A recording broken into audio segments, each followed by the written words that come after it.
Welcome to the Motherhood Alliance podcast, the podcast dedicated to empowering moms and families on their health and wellness journey. I'm Brittany Suttner. And I'm Andrea Rinkus. Together, we're here to explore holistic approaches that go beyond conventional medicine. Each week, we dive into topics that matter most to you. Everything from nutrition and mental health to alternative therapies and natural living. And whether you're a new mom navigating the early stages of parenthood or a seasoned pro looking for new ways to support your family's well-being, you're in the right place. Even better, all of our guests are local small business owners who you can actually talk to and work with. You can learn more about today's guest and connect with hundreds of other health and wellness professionals through our informative and easy-to-use directory at motherhoodalliance.com. Before we get started, keep in mind that this podcast is for informational and educational purposes only and is not a substitute for personal healthcare advice. Please consult your healthcare provider before making any changes based on the podcast content. Thank you for joining us on this journey. Are you ready to help your family thrive? Let's get started. Hi, we are Britt and Drea from motherhoodalliance.com, and we are excited to welcome you to a 4-episode series with Dr. Meagan Peeters Gebler, an Appleton-based physical therapist with an extensive background in pelvic health and perinatal care. Meagan holds a doctorate in physical therapy from Marquette University, is a certified strength and conditioning specialist, and has advanced certifications in pelvic health, including pregnancy and postpartum corrective exercise specialist and certified birth healing practitioner. Meagan's passion for health and wellness led her into physical therapy, and now her work is all about helping women understand their bodies, heal with compassion, and build a positive connection between mind and body. When Meagan is not helping women regain strength and confidence, Meagan enjoys triathlon training, running, gardening, and spending time with her family, including her husband, 7-year-old son, and their 2-year-old golden retriever. In our 4 episodes together, we explore numerous hot topics related to pelvic health, as well as how Meagan helps to empower women to understand and work with their bodies for lasting positive change. Let's dive into today's conversation. Hey guys, welcome back to the podcast. We are excited to welcome Dr. Meg from Connected Core back into the studio today. Thank you. Yeah. So we had 2 awesome episodes before. So we talked all about how physical therapy should be a must-have for every woman. We talked about birth to healing physically and emotional, mental. And we are going to be talking about something very interesting today, and something that a lot of you guys probably have heard about, at least, is Kegels, or Kegels, some people say. We mentioned this in the first one, but we're going to dive deep into it. So first of all, what are Kegels and how have they become the standard go-to solution for pelvic health issues? You go online, you go search for pelvic floor exercises, or I'm leaking or something, and instantly it says, do your Kegels. What is it? What does that mean? And why is it the thing that you're supposed to be doing, apparently? Yeah, so I think a Kegel is basically the one-word descriptor for contracting your pelvic floor muscles. And I think a lot of gals get told that, whether it is them searching out answers for their leakage or their OB or their doctor that says, yeah, just do your Kegels. But it's a lot more complicated than just contracting a muscle. Yeah, absolutely. So how do you know if it's a good exercise for you or not? Like, why would it be something that somebody would want to do? Yeah. So there is value in contracting a muscle. The pelvic floor is skeletal muscle, and it does need to contract and relax to function well. The functions are continence, so keeping urine and gas and stool inside the body. It's also, structural, so it's going to help support the pelvic organs. It's going to also provide stability to the pelvis and the SI joint and the spine.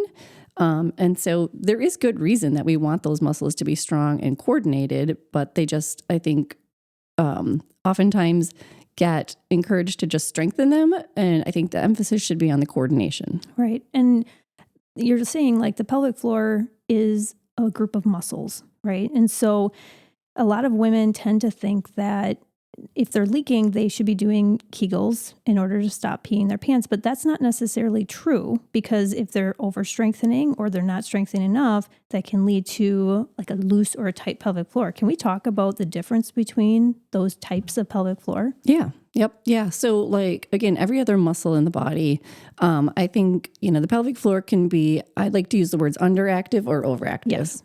And typically I think that state of activity of the pelvic floor is going to give us insight into the state of the whole system. So, kind of going back to different postures that we're in, different activities that we're doing, different stress that we're holding onto, they all can contribute to what that pelvic floor feels its job needs to be. So if we've leaked once, our pelvic floor, we may be holding it more tense consciously or subconsciously because we don't want to leak again. Or, may have went on a bike ride and we had some tailbone pain or pelvic pain after, and that muscle may have stayed kind of guarded and overactive in response to that pain. So I think it's, kind of getting interested and curious in, okay, well, why is that muscle either over or underactive? And then what do we need to do to kind of normalize where it's resting? What do you most often see, over or underactive? Over. Yeah. Okay, so why would people have an overactive pelvis? I mean, you just mentioned, like if you ride a bike and you're trying to protect, like as a protective factor. Yeah. Does pregnancy impact the state of your pelvic floor? Are there other environmental or lifestyle factors that are causing people to have tight pelvic floors? Yeah. So there's so many different variables. I think that some of the more common ones that I see are leakage and fear of leakage. And so you're saying they're like clenching their pelvic floor all the time because they're afraid they're going to leak. Yes. Right. Okay. Yep. So if you're doing Kegels, that's basically clenching. Correct. Yeah. Ooh, there it is. And you might feel relatively weak, but if your pelvic floor is contracted, you don't have anywhere to contract. You don't to. have any more strength left. You're on the ceiling. You can't lift it up any higher. Other factors are, like we mentioned, like the hobbies. So bike riding, horseback riding, snowmobile riding, motorcycle riding. And then other things would be stress. So pelvic floor is a very common area for women to hold on to stress and tension. It's the bottom of our body. It's our root chakra. It's where we hold on to safety. And it's, the other way I like to describe it is our enteric nervous system. So our gut, right? So when we get butterflies or we have a gut feeling, all of those emotions we kind of feel down that midline of our body. The top of that gut tube is our jaw, and the bottom is the pelvic floor. And so if we're feeling any stress or distress in our emotional state of being, a lot of times we'll see the pelvic floor subconsciously activate to create some stability and safety in the bottom. And oftentimes those gals will also share that they're grinding their teeth or they're clenching their jaw or Tight experiencing shoulders. headaches. Yeah. And kind of those two opposite ends of that gut tube, which is basically the outside world, is how we will see that stress piece show up. Wow, that's really interesting. So how would a woman actually know if she has a overactive or underactive pelvic floor? Does she see someone like you? Is there something we could like maybe do right now on the podcast that could kind of help people try and see if they can feel anything? Yeah. So, I mean, the quick answer is, have someone assess and give you that feedback. The second quick answer is if you're experiencing any symptoms, chances are it's the strategy is not working, right? So having someone assess that. But, something quick we can do is just kind of a sensory awareness experiment. So if we're sitting on a firm surface and we take a nice inhale, we should be able to sense that breath and that pressure of the breath. Our diaphragm will descend, which will create a wave of pressure and expansion through the abdomen. And then the soft tissue between the sits bones should also descend. So we should feel a little bit more fullness during that inhale between our sits bones. We may even be able to sense our tail wagging out and kind of an opening sensation at the bottom of the pelvis. And then as we exhale, there's just a natural recoil that happens where as that diaphragm lifts back up and the pressure changes, that creates a nice little vacuum that lifts our guts and our pelvic floor up and in. So you can almost sense the sits bones moving towards each other, the tailbone wagging in. You might also feel like the perineal tissue, that area between the vaginal opening and the anus, elevate during that exhale. And so not uncommon for gals to not be able to feel any of that. Part of that, again, is just if you've never paid attention to that area, the brain is not as tuned in. And part of it is also a protective mechanism, right? If we've experienced leakage or pain or traumatic birth or anything of that nature, we may just protectively not be aware. About that. I loved how you described that. Like as you're talking, I'm like, okay, I'm going to do this with you as you're speaking.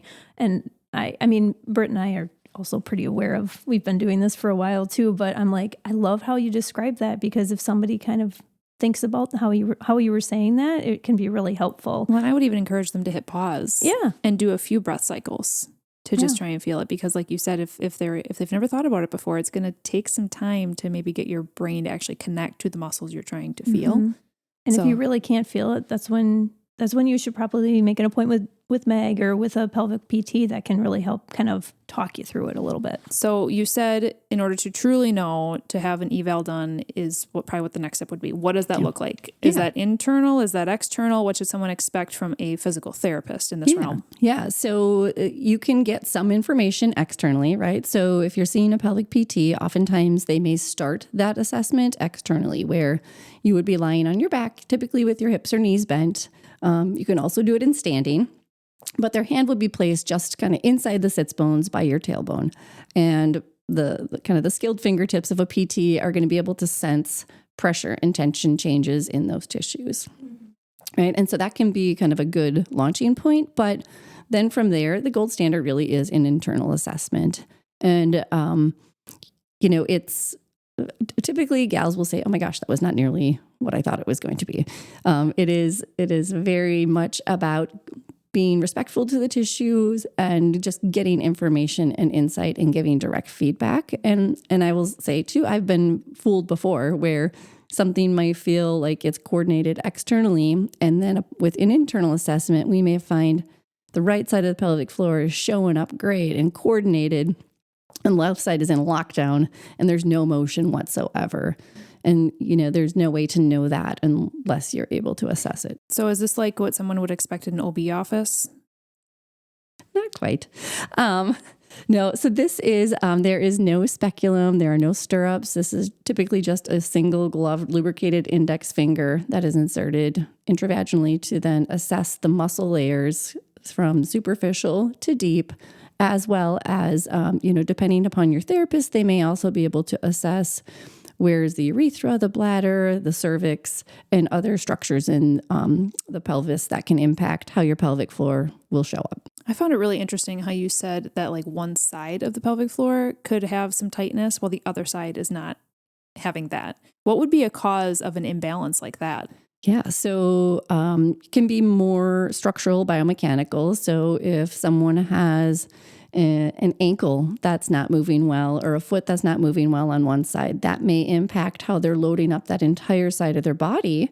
And the hip is right in the neighborhood, and the muscles that rotate the hip are actually the side walls of that vaginal vault. So someone with hip injury, knee injury, lower extremity injury, oftentimes we'll see an asymmetry in how their pelvic floor is coordinating, and then also just kind of muscle bulk and how the strength then translates from that.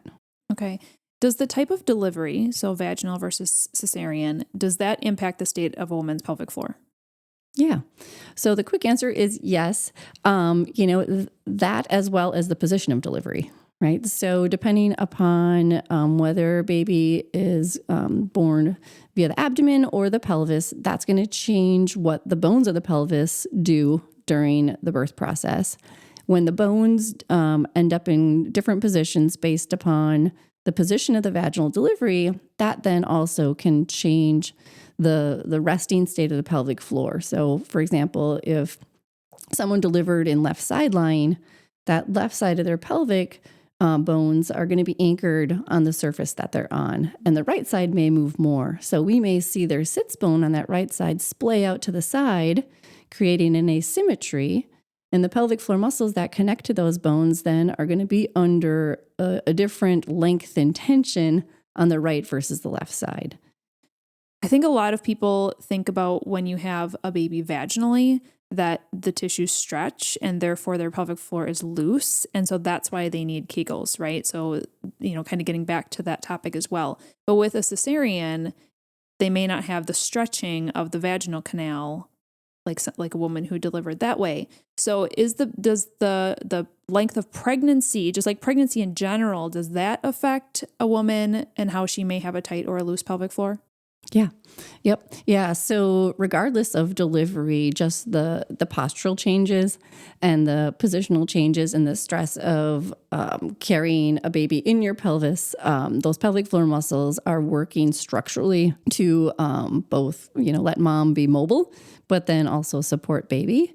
And then even within that, if a woman is experiencing round ligament pain, or depending upon how she's carrying, that also is going to change where the uterus and cervix is relative to the other structures. And where that lands, that connects to the bones and the muscles, and it's all going to have an impact in what the pelvic floor function looks like postpartum. Okay, and then is there any merit to the whole, I've had 5 babies, so I have a very stretched out vaginal canal. Is there any merit to that? And is there the more babies you have, the more issues you may have, the more leaking you may have? What are your thoughts on kind of that myth that goes around? Yeah, I think the myth is presenting itself partially because I don't know that women have taken action between the births. And so I don't think we even have data to know and compare a woman who's had 5 pregnancies and 5 vaginal deliveries and went through pelvic floor PT during every pregnancy and postpartum. Her pelvis is going to be very different than a woman who's had 5 babies and has not done a thing until her 5th baby goes to kindergarten. That would be actually really interesting, because I think in countries in Europe, they actually do offer pelvic PT. And I'm sure that you could probably do like a case study of some kind comparison. That would be really interesting to see. Where you mean they actually the PT is part of their care PT plan? is part it's of their expected? care. Yes, it's part of their insurance. It's everything. It's part of everything. So that's really interesting. I have a question. So should you ever leak? Like if you're coughing a lot from a cold, I had a cold, I don't know, last year sometime, and I just couldn't stop coughing and I would end up leaking. Is that a huge concern? Should I be I need to see pelvic PT? My pelvic is falling out. Oh my gosh. What's your opinion on that? Yeah. So, I do believe that we shouldn't ever leak, not even a drop, not ever. But I also think that the magnitude of the stress response that leads to the leak gives insight. Mm-hmm. So someone's pelvic floor that leaks with one sneeze is going to be very different than someone who's, had the stomach flu and has been vomiting for 10 days. Those are very different mechanical stressors, and, it's not an emergency and you don't have to feel like you're broken, but there is insight into the load was greater than the capacity for the function of the environment. Yeah, I think about that with another muscle, so if you're if you're doing a bicep curl with an apple, periodically once an hour, that might be a sneeze here and there where, I can handle it. My muscle is strong enough. But then if you do a very heavily loaded workout, that muscle is going to hit its max, right? So that's kind of how you're saying. Exactly. Okay. Okay. So before we finish up this episode, I want to circle back to the overtight, what was the other one? The underactive, overactive. I'm trying to use your terminology here. I want to get back to that and talk about, if Kegels aren't always the solution, what are the solutions? So if you can just walk us through really quick, if a woman has an overactive pelvic floor, what is kind of your approach for treatment? And if a woman has an underactive pelvic floor, what is your approach for treatment? Mm-hmm. So that's where the breath comes in. There it is again. Right? Yep. Yeah. So, oftentimes it's what I'll tell my clients is, the quality of your exhale depends upon the quality of your inhale that precedes it, and vice versa. And I think that most often gals will have come across the idea of Kegling with an exhale, right? And that's a good start. But if they're never letting go and allowing the breath of their inhale to find their pelvic space, they're going to run out of room, right? They're not going to be able to contract again. So, if someone's overactive, I will often encourage them to pay more attention to the inhale, to allow that expansion and that eccentric lengthening and that opening to happen more than the exhale. If someone is having more underactive, I may give them the focus of the exhale and that lifting aspect. So for someone who has an underactive pelvic floor, so one that's not firing well or contracting well, Kegels may be a good exercise for them while focusing on breath. And maybe. Maybe. Yeah. And part of a more broad-based approach where, because we want to know, why are they weak? Right. Are they inhibited from pain? Are they a part of just a system where there's something going on upstream in the lumbar spine? What's driving their inability to show up? Okay. And then for an overactive pelvic floor, so the one that is already hitting the ceiling, I like that analogy. It's easy to see. Kegels would almost never be the answer for those people, right? Because they're already, their focus is more on learning the relaxation piece. Is that correct? Right. And I just find it so interesting how you said a big percentage of women have an overactive pelvic floor. So actually Kegels could be doing completely the wrong thing of what they're looking for. Right. Okay. Is there anything else that you commonly get asked questions on related to pelvic floor tightness, looseness, Kegels specifically? Anything else that you want to share on this topic that you feel like is something that women are asking you often? I think probably something good to share is that if a gal is getting frustrated and doesn't feel like they can make progress or sense the motion, again, there's a reason why. And, I will oftentimes see gals where the position of their pelvic bones is making it as difficult as possible for them to access their pelvic floor. And so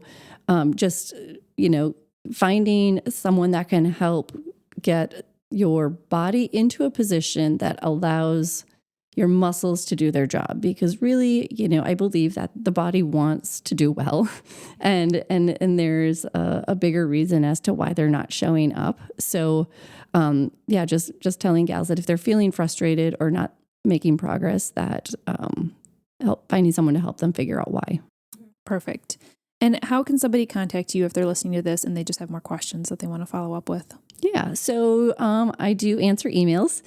You can email me at meagan@connectedcorept.com and guide people that way.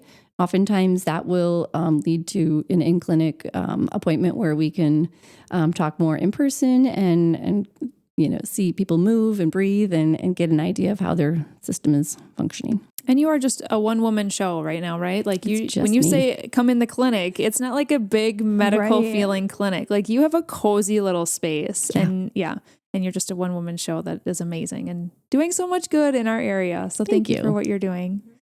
All right. Well, thanks, Meg. This was such an insightful episode. I think that a lot of women are really going to learn a lot about what we talked about. And I hope that they reach out to you because you have a lot of answers and it was great to talk with you. So stick around, you guys. We have another episode coming up. We're going to be talking about lifestyle and all sorts of things that affect not just your pelvic floor, but everything else. So stay tuned for that. If you enjoyed this episode, would you consider leaving a rating or review or sharing it directly with a friend who could benefit from the information? We know that you're a busy mom or caregiver, and our goal is to make your life easier by bringing tips and tricks directly from experts into your earbuds. By sharing this episode with someone you love, you can play a critical role in helping to make their life easier as well. We appreciate your time, and thank you for being a part of the Motherhood Alliance family.